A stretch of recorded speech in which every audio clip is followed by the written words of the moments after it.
Good morning all.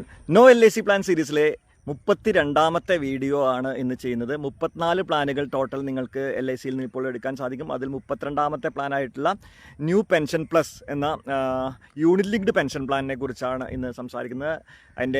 അതിന് മുന്നേ ചെയ്തിട്ടുള്ള 31 പ്ലാനുകളുടെ വീഡിയോസ് എൻ്റെ ചാനലിലെ ഷോർട്ട് സെക്ഷനിൽ നോക്കിക്കഴിഞ്ഞാൽ നിങ്ങൾക്ക് കാണാൻ സാധിക്കും. അപ്പോൾ ഇന്ന് നോക്കാൻ പോകുന്നത് LIC ന്യൂ പെൻഷൻ പ്ലസ് പ്ലാനിനെ കുറിച്ചാണ്. അതിനു മുമ്പ് LICയെ കുറിച്ച് 2 വാക്ക്. നിങ്ങളുടെ ലോങ് ടേം ഫിനാൻഷ്യൽ ഗോൾസ് ആയിട്ടുള്ള pension, retirement, child education, child marriage, protection, ഈ കാര്യങ്ങൾക്ക് നിങ്ങൾക്ക് ഒരു പീസ് ഓഫ് മൈൻഡ്, ഒരു സെക്യൂരിറ്റി, ഒരു സേഫ്റ്റി ആണ് വേണ്ടതെങ്കിൽ നിങ്ങളുടെ first choice life insurance corporation of India തന്നെയായിരിക്കണം. അതിന് മറ്റൊരു കാരണം കൂടിയുണ്ട്. ഇന്ത്യയിൽ സോവറിൻ ഗ്യാരണ്ടി തരുന്ന ഏക ഫിനാൻഷ്യൽ ഇൻസ്ട്രുമെൻറ്റ്, അതായത് ഇന്ത്യൻ റുപ്പി എത്രമാത്രം മൂല്യവത്താണോ അത്രമാത്രം മൂല്യവത്താണ് LICയുടെ ബോണ്ട് എന്ന കാര്യം മനസ്സിലാക്കുക. അത്രയും നമുക്ക് സ്ട്രോങ് ആയിട്ടുള്ളൊരു ഇൻസ്ട്രുമെൻ്റാണ് LICയുടെ ബോണ്ട്. പെൻഷൻ പ്ലസ് പ്ലാൻ ഒരു പെൻഷൻ പ്ലാനാണ്.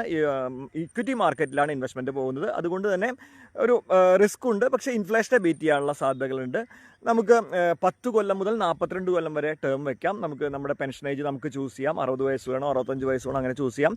പെൻഷൻ ഏജിൽ നമുക്ക് 60% നമുക്ക് കമ്മ്യൂട്ട് ചെയ്തെടുക്കാം, 40% മാത്രം പെൻഷൻ മേടിക്കാം. അല്ലെങ്കിൽ 100%, അതായത് 10 ലക്ഷം രൂപയുണ്ടെങ്കിൽ 4 ലക്ഷം രൂപ പെൻഷൻ മേടിക്കാം. 4 ലക്ഷം രൂപ മന്ത്ലി ഇൻസ്റ്റാൾമെൻ്റായിട്ടോ ക്വാർട്ടർലി ആയിട്ടോ മേടിക്കാം. അല്ലെങ്കിൽ 10 ലക്ഷം രൂപയും ഇൻവെസ്റ്റ് ചെയ്തിട്ട് നമുക്കത് പെൻഷനായിട്ട് മേടിക്കാം. അല്ലെങ്കിൽ അതിൽ 6 ലക്ഷം നമുക്ക് കമ്മ്യൂട്ട് ചെയ്തെടുക്കാമെന്നർത്ഥം. ഇതൊക്കെയാണ് അതിൽ 4 ഫണ്ടുകളുണ്ട്. Growth fund, secure fund, balance fund, bond ഫണ്ടൊക്കെ ഉണ്ട്. അപ്പോൾ നമുക്ക് മാർക്കറ്റിനെ വാച്ച് ചെയ്യുന്ന ആളാണെങ്കിൽ നമുക്ക് സ്വിച്ച് ചെയ്യാനുള്ള ഓപ്ഷൻ ഉണ്ട്. പെൻഷൻ പ്ലാനിനെ കുറിച്ച് കൂടുതൽ അറിയണമെങ്കിൽ എനിക്ക് ഈ നമ്പറിൽ വാട്സപ്പ് ചെയ്യാം, എന്നെ വിളിക്കാം. അപ്പോൾ നല്ലൊരു ദിവസം ആശംസിച്ചുകൊണ്ട് നിർത്തുന്നു. Thank you and good day.